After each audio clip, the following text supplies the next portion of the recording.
TG express news కి స్వాగతం. నేను సంధ్య. ముందుగా ముఖ్యాంశాలు. జస్టిస్ యశ్వంత్ వర్మ ఇంట్లో నోట్ల కట్టలు, సుప్రీం కీలక ఆదేశాలు. రాష్ట్రమంతా తిరిగి చూద్దామా? హరీష్ రావుకు మంత్రి కోమటిరెడ్డి సవాల్. ఇది గట్టి బడ్జెటా, ఒట్టి బడ్జెటా? అసెంబ్లీలో సర్కార్పై హరీష్ ఫైర్. తిరుమల శ్రీవారి సేవలో సీఎం చంద్రబాబు కుటుంబం. ఢిల్లీ హైకోర్టు న్యాయమూర్తి జస్టిస్ యశ్వంత్ వర్మపై అంతర్గత దర్యాప్తునకు సుప్రీంకోర్టు ఆదేశాలు జారీ చేసింది. జస్టిస్ యశ్వంత్ వర్మపై ఢిల్లీ హైకోర్టు సీజన్ నుండి నివేదిక కోరింది సుప్రీంకోర్టు. కాగా వర్మ నివాసంలో అగ్ని ప్రమాదం చోటు చేసుకోగా మంటలు ఆర్పేందుకు వెళ్లిన అగ్నిమాపక సిబ్బందికి వర్మ నివాసంలో కోట్ల కొద్ది డబ్బుల కట్టలు బయటపడ్డాయి. సుమారు 50 కోట్ల వరకు నోట్ల కట్టలు బయటపడ్డాయని ఐటీ వర్గాలు చెబుతున్నాయి. ఇంత మొత్తం ఎవరివన్న దానిపై కూడా దర్యాప్తు జరపాలని సుప్రీం ధర్మాసనం నిర్ణయించింది. తెలంగాణ అసెంబ్లీ సమావేశాలు కొనసాగుతున్నాయి. బడ్జెట్పై చర్చలో భాగంగా మాజీ మంత్రి బీఆర్ఎస్ ఎమ్మెల్యే హరీష్ రావు మాట్లాడారు. శాసనసభకు బడ్జెట్ చాలా ముఖ్యమన్నారు. సభలో బడ్జెట్ ఆమోదం ముఖ్యమైన కార్యక్రమమని తెలిపారు. ప్రభుత్వానికి సహనశీలత, ఓపిక ఉండాలన్నారు. ప్రసంగం మధ్యలో మంత్రులు జోక్యం చేసుకోకుండా చూడాలని కోరారు. సభలో ఏం మాట్లాడాలో చెబితే అదే మాట్లాడతామన్నారు. ఆర్థిక మంత్రి భట్టి ప్రవేశపెట్టింది ఇది గట్టి బడ్జెటా, ఒట్టి బడ్జెటా చెప్పాలన్నారు. గత ఏడాది బడ్జెట్ ను సమీక్షించుకోవాల్సి ఉందని అన్నారు. ఎన్నికలకు ముందు ఉచితంగా ఎల్ఆర్ఎస్ చేస్తామన్నారని గుర్తు చేశారు. ఇవాళ ఎల్ఆర్ఎస్ కోసం ముక్కుపిండి వసూలు చేస్తున్నారని మండిపడ్డారు. 30,000 కోట్ల విలువైన భూములు అమ్మకానికి పెట్టారన్నారు. రుణమాఫీ 31,000 కోట్లు సమీకరించుకున్నట్లు గత బడ్జెట్లో చెప్పారన్నారు. ఎన్నికల ముందు మార్కు పేరిట వాగ్దానాలు ఇచ్చారని, ఎన్నికల తర్వాత వాగ్దానాలను ఏమార్చారని విమర్శించారు. ఈ జాబ్ క్యాలెండర్ లో అక్టోబర్ 2024 గ్రూప్ 1 నోటిఫికేషన్ ఇస్తామని చెప్పారు. అక్టోబర్ 24 ట్రాన్స్కో జెన్కోలో నోటిఫికేషన్ ఇస్తామని చెప్పారు. అదేవిధంగా గెజిటెడ్ ఆల్ ఇంజనీరింగ్ డిపార్ట్మెంట్స్ లో ఏడబ్ల్యూల నియామకానికి అక్టోబర్ 2024లో నోటిఫికేషన్ ఇస్తామన్నారు. జనవరిలో degree and above level professional services యొక్క గెజిటెడ్ పోస్ట్ నోటిఫికేషన్ ఇస్తామన్నారు.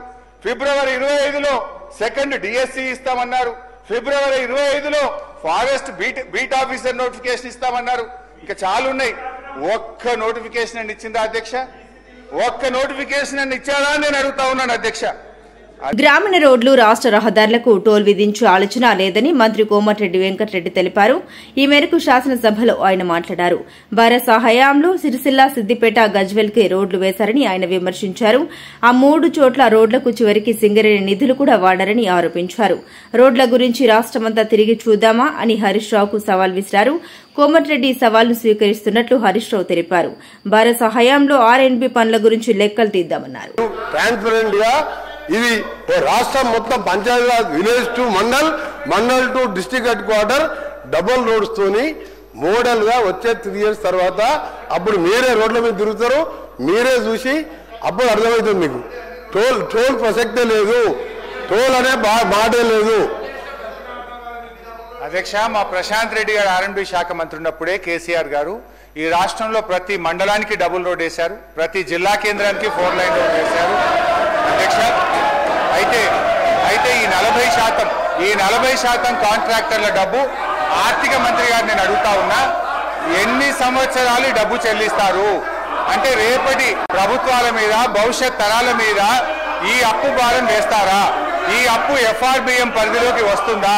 ఈ అప్పు ఎన్ని సంవత్సరాలు చెల్లిస్తారు అనే విషయాన్ని గౌరవనీయులు భట్టి గారు సమాధానం చెప్పాలి అధ్యక్ష. ఇకపోతే అధ్యక్ష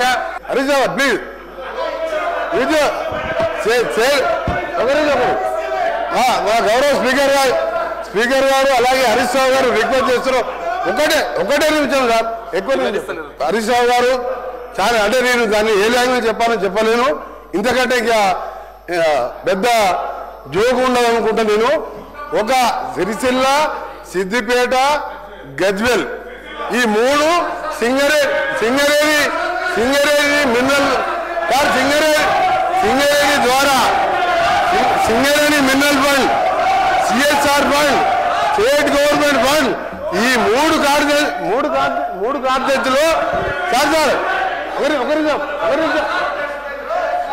మూడు కాన్స్టిట్యూన్సీలు అధ్యక్ష, మీరు కూడా 3 సార్లు శాసనసభ స్పీకర్ గా ఉన్నారు. మీరు ఇవాళ తాండూరు మా ఎమ్మెల్యే మనోహర్ రెడ్డి గారు చెప్తున్నాం, మనం వికారాబాద్ పోయిన పనం అసలు రోడ్లు లేక గ్రామాలలో తిరగలేని పరిస్థితి. ఈ 3 కాన్స్టిట్యూన్సీలు అంటే మామ, అల్లుడు, బావమర్ది, మీరు సింగరేణి మినరల్ ఫండ్ కూడా, సింగరేణి డిఎఫ్ఎఫ్టి ఫండ్ కూడా ఇక్కడ వేసుకున్నారు. మీ దగ్గర లెక్కలు ఉన్నాయి.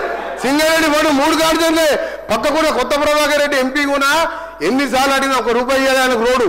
దుబ్బాకల రోడ్ లేదు. ఈ ముగ్గురే డబల్ రోడ్ వేసుకున్నాం. ఇది ఛాలెంజ్ చేస్తున్నా, పోయి చూద్దాం రాష్ట్రంలో ఎక్కడైనా డబుల్ రోడ్లు ఉన్నాయా? ఈ 3 కాన్స్టిట్యూన్సీలు ఛాలెంజ్ అని చెప్పండి. ఎందుకు సార్ హరీష్ రావు ఇంత మంచి నాయకుడు ఎట్లా మారిపోయాడు? ఇంత మంచి నాయకుడు అబద్ధాలు చెప్పొచ్చు సార్ సభలో. ప్రజల్ని మిస్గైడ్ చేయొద్దు, ప్రజల్ని ఎప్పుడు కూడా మిస్గైడ్ చేయొద్దు సార్. మళ్ళీ మీరు ఏమన్నా టైం అయిపోయిందంటారు సార్, మధ్యలో ఈ ఇంటరప్షన్ చేస్తే కష్టము. నేను కోమటిరెడ్డి వెంకటరెడ్డి గారి ఛాలెంజ్ని స్వీకరిస్తున్నా. ఒకరోజు R&B శాఖలో బీఆర్ఎస్ ప్రభుత్వ హయాంలో జరిగిన పని, గౌరవనీయులు తుమ్మల నాగేశ్వరరావు గారు ఫస్ట్ టర్మ్ లో మా ప్రభుత్వంలో పనిచేశారు. ఎంత పనిచేసిందో మాట్లాడదాం అధ్యక్ష. ఒక్క నల్లగొండ పట్టణములోనే 200 కోట్ల రూపాయలు R&B కింద చేశారు అధ్యక్ష. సరే డీటెయిల్ డిస్కస్ చేద్దాం అధ్యక్ష. ఇకపోతే అధ్యక్ష ఫైనాన్స్ సంబంధించి భట్టి గారు, నేను అరే ఆగండి భయ్ హరీష్ రావు గారు సార్ ఒక 15 నిమిషాలు అధ్యక్ష. నేను కూడా ఇంటర్వ్యూని అవుతున్నా. జగన్మోహన్ రెడ్డి గారు ఎంతో నమ్మకంతో, గౌరవంతో మరి రాజశేఖర్ కు ఎమ్మెల్సీ ఇస్తే రాజీనామా చేశారు. జగనన్న మాటే శిరోధార్యంగా నేను భావించాను, ఓడిపోయానని నన్ను విమర్శిస్తున్నారు. ఓడిపోవడం గురించి మరి రాజశేఖర్ మాట్లాడడం హాస్యాస్పదంగా ఉంది. విడుదల రజని మాజీ మంత్రి చిలకలూరిపేట వైఎస్ఆర్సీపీ ఇన్ఛార్జ్ ఇక్కడ ఇండిపెండెంట్ గా నిలబడి పోటీ చేయడం జరిగింది. అప్పట్లో కాంగ్రెస్ పార్టీ తరఫున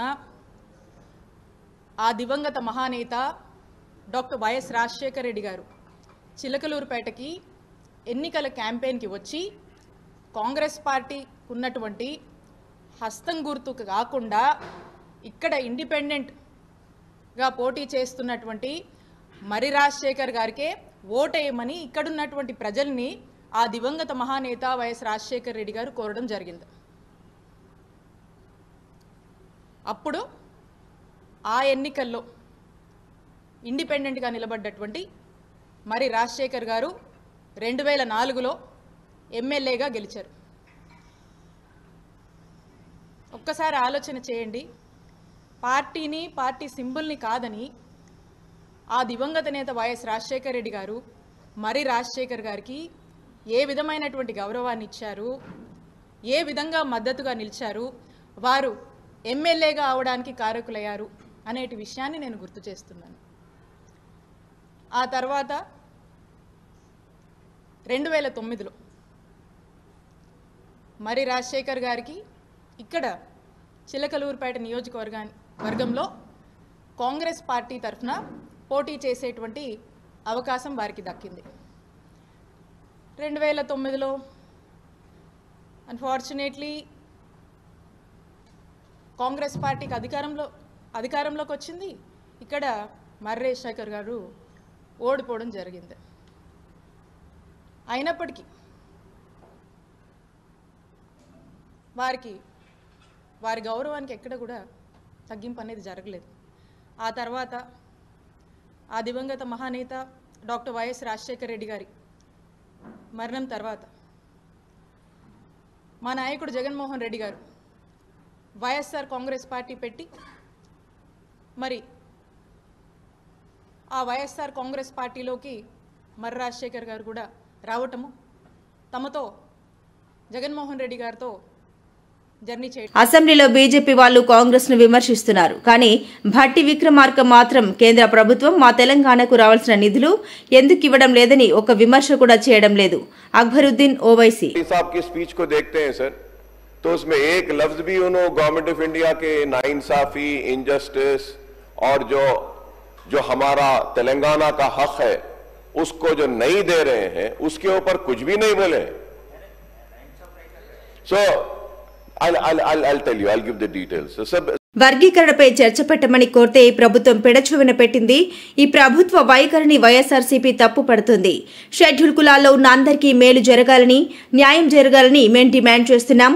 రాజకీయ స్వార్థం కోసం, అవసరాల కోసం రాజకీయ ఎత్తుగడలతో ఈ కార్యక్రమం చేయడం తగదని కూటమిని హెచ్చరిస్తున్నాం. బొత్స సత్యనారాయణ, శాసనమండలి విపక్షత నేత. నేను పూర్తిగా కూడా ప్రభుత్వ వైఖరిని మేము తప్పుపడుతున్నాం. మా తాలూకా భావజాలం, మా తాలూకా ఆలోచన ఏదైతే ఆ రోజు మా పార్టీ ఇచ్చిన స్టేట్మెంట్ ఏదైతుందో సుప్రీంకోర్టు ఇచ్చిన తీర్పుకు అనుగుణంగా ఆ కులాల్లో ఉన్న, ఆ వర్గాల్లో ఉన్న ఉపకులాలు అన్నీ కూడా అందరూ కూడా మంచి జరగాలి, మేలు జరగాలి, గౌరవంగా వాళ్ళు సమాజంలో బతికే విధంగా వాళ్ళు తీర్చిదిద్దాలి. ఆ కార్యక్రమం చేయాలని ప్రభుత్వాన్ని మేము డిమాండ్ చేస్తున్నాం. దొంగే వచ్చి దొంగ దొంగ అని అన్నట్టుంది కాంగ్రెస్ ఎమ్మెల్యే అనిరుద్ రెడ్డి తీరు. హైడ్రాతో చెరువులను కాపాడొచ్చని అసెంబ్లీలో చెప్పిన అనిరుద్ రెడ్డి, జడ్చెర్లలో నల్లకుంట చెరువును 4 ఎకరాలు కబ్జా చేసిన అనిరుద్ రెడ్డి అన్న దుష్యంత్ రెడ్డి. జన్నవాడ గ్రామం కూడా మా గ్రామమే అధ్యక్ష. అయితే అప్పుడు నిజాం సర్కారు డ్యామ్ కట్టినప్పుడు అధ్యక్ష మా 1000 ఎకరాల భూమి మాది ఆ డ్యాంలో మునిగిపోయింది. అయితే అధ్యక్ష పోయినప్పుడల్లా నార్సింగ్ నుంచి పోయినప్పుడల్లా ఆ మూసీ రివర్ ఎప్పుడు చూసుకుంటూ పోయేది అధ్యక్ష. గత 10 సంవత్సరాల అధ్యక్ష రోజు కొంచెం అనుకుంటే అధ్యక్ష మొత్తం మూసీ రివర్ కూడా అధ్యక్ష సగం కబ్జా చేసేసారు అధ్యక్ష. ఈరోజు అధ్యక్ష ఈరోజు అందరు మాట్లాడుతున్నారు అధ్యక్ష. ఒకటే అడుగుతున్నాను అధ్యక్ష, ఈరోజు ఈ బిల్ వల్ల అధ్యక్ష రోడ్స్ కానీ, డ్రైన్స్ కానీ, పబ్లిక్ స్ట్రీట్స్ కానీ, వాటర్ బాడీస్ కానీ, ఓపెన్ స్పేసెస్ కానీ, పబ్లిక్ పార్క్స్ ప్రొటెక్ట్ చేసుకునే దానికే ఈ హైడ్రా అనేది వచ్చింది అధ్యక్ష. అయితే వాళ్ళు ఏమంటున్నారు, మీరు కూలగొడుతున్నారు, అసలు కట్టడమే తప్పు బఫర్ జోన్లో కానీ చెరువులలో. మీ 10 సంవత్సరాల లోపల మీ ఉన్న హయాంలో అధ్యక్ష చెరువులు కబ్జా అయిపోయినాయి అధ్యక్ష. మొత్తం గ్రావెల్ నింపేసి ఒక చెరువుకి ఇంకొక చెరువుకి లింక్ కూడా, వాటర్ కూడా ఫ్లో కాకుండా బ్లాక్ చేస్తే అధ్యక్ష ఈరోజు మొత్తం హైదరాబాద్ నగరం అధ్యక్ష మొత్తం ఫ్లడ్ అయిపోయి మొత్తం వాన పడ్డదంటే బయటికి కూడా పోరాని పరిస్థితి అధ్యక్ష. మళ్ళీ ఇప్పుడు కాపాడాలని చెప్పి మా సీఎం రేవంత్ రెడ్డి గారి హైడ్రా తీసుకొస్తే అధ్యక్ష ఒక మంచి పని చేస్తుంటే అధ్యక్ష నిద్ర పడతలేదు అధ్యక్ష. అయితే అధ్యక్ష నేను కూడా మాట్లాడినాను అధ్యక్ష హైడ్రా కమిషనర్ గారితో. కాజా కూడా లేకు కూడా కబ్జా చేస్తే దాన్ని యాక్షన్ తీసుకోమని చెప్పి కూడా చెప్పడం జరిగింది అధ్యక్ష. అదే మూసీ రివర్ పైన అధ్యక్ష వాళ్ళ హయాంలో ఎన్నో బిల్డింగ్స్ కట్టినారు. ఆ బిల్డింగ్స్ కట్టినవి కూడా దానిపైన యాక్షన్ తీసుకోవాలంటే వాళ్ళు నిద్ర పడతలేదు. ఈరోజు చూస్తుంటే నేను రోడ్డు పైన వస్తుంటే అధ్యక్ష వాళ్ళకి కనిపిస్తలేదా? రోడ్డు పైన వస్తుంటే ఆదిత్య అవెంటర్స్ అధ్యక్ష దానిపైన చెరువు పైన అదే మూసీ రివర్ పైన కడుతున్నారు. నేను ఆ క్వశ్చన్ కూడా పెట్టినాను. దాన్ని యాక్షన్ తీసుకోవాలి.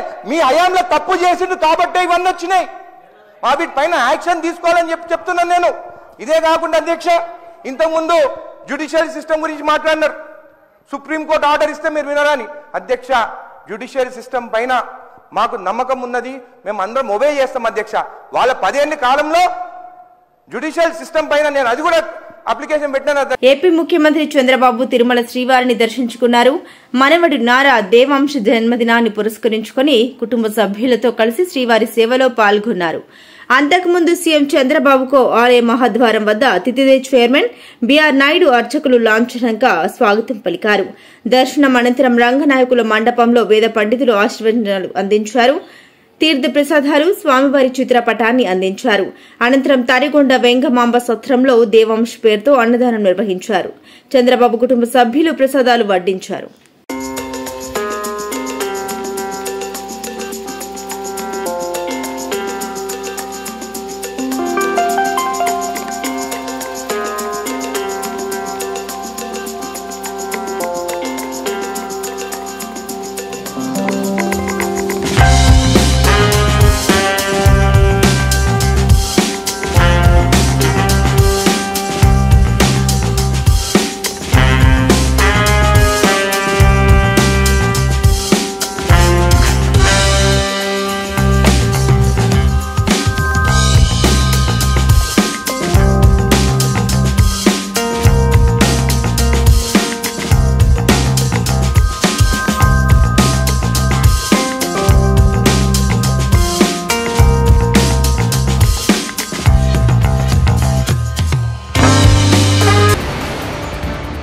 జస్టిస్ యశ్వంత్ వర్మ ఇంట్లో నోట్ల కట్టలు, సుప్రీం కీలక ఆదేశాలు.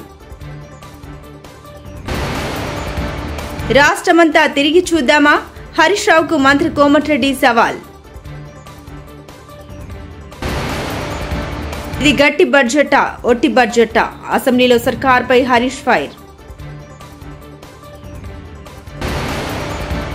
తిరుమల శ్రీవారి సేవలో సీఎం చంద్రబాబు కుటుంబం. టీజీ ఎక్స్ప్రెస్ న్యూస్ ఇంతటితో సమాప్తం. Keep watching TG express news.